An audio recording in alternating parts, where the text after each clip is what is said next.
ફૂડી friends, આજે આપણે બનાવીશું આલુ પ્યાઝની કચોરી. તો ચાલો આપણે રેસીપીની શરૂઆત કરીએ. આપણે 2 બાઉલ મેદાનો લોટ લઈશું.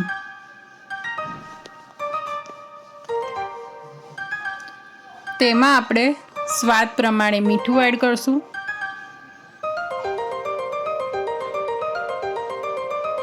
તેમાં આપણે 1 ચમચી તેલ લઈશું, અડધી ચમચી ઘી લઈશું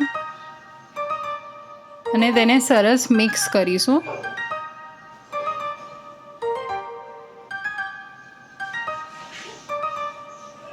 હવે તેમાં અજમો એડ કરીશું અને તેને પાણી લઈને સરસ લોટ બાંધી દઈશું. લોટ બંધાઈ જાય તો ઉપર તેલ લગાવીને ઢાંકીને રેસ્ટ આપીશું. ત્યારબાદ પેનમાં 1 ચમચી જીરું લઈશું, 1 ચમચી આખા ધાણા લઈશું, 1 ચમચી વલિયારી લઈશું અને તેને સરસ ડ્રાય રોસ્ટ કરી લઈશું.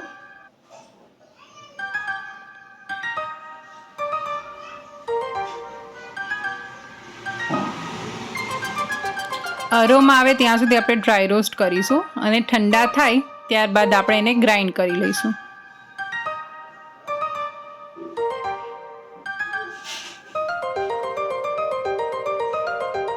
આપણે મસાલો બનાવી 1 ચમચી તેલ લઈશું, તેમાં આદુ અને મરચાંની પેસ્ટ નાખીને સાંતળી લઈશું. ત્યારબાદ આપણે જે મસાલો તૈયાર કર્યો હતો તે લઈને આપણે સાંતળી લઈશું.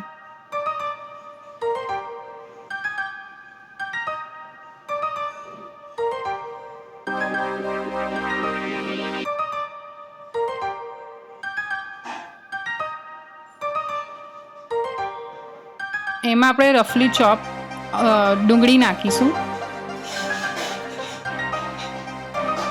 અને તેને સરસ રીતે હલાવી લઈશું.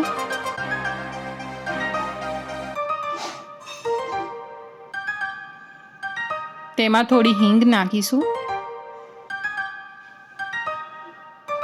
સ્વાદ પ્રમાણે મીઠું નાખીશું, હળદર નાખીશું, લાલ મરચું નાખીશું, ગરમ મસાલો નાખીશું, ખાંડ નાખીશું અને આપણે બટાકા મેશ કરીને તેમાં એડ કરીશું. હવે સરસ રીતે આપણે એને મિક્સ કરી લઈશું.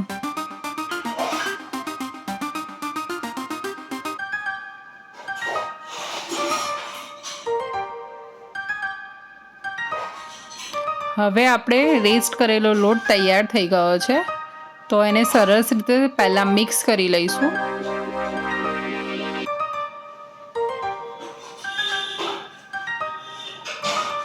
ત્યારબાદ તેના નાના નાના લુવા કરી પૂરી વણી લઈશું. તેમાં આપણે માવો લઈશું અને કચોરીને શેપ આપી દઈશું.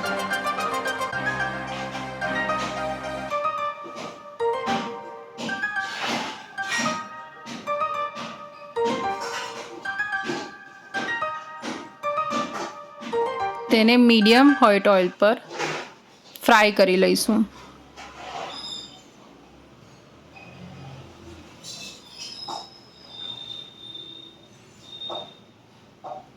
આપણી કચોરી તૈયાર થઈ ગઈ છે. તમને મારી રેસીપી ગમી હોય તો મારી ચેનલને લાઈક અને સબસ્ક્રાઈબ કરવાનું ભૂલતા નહીં. Thank you.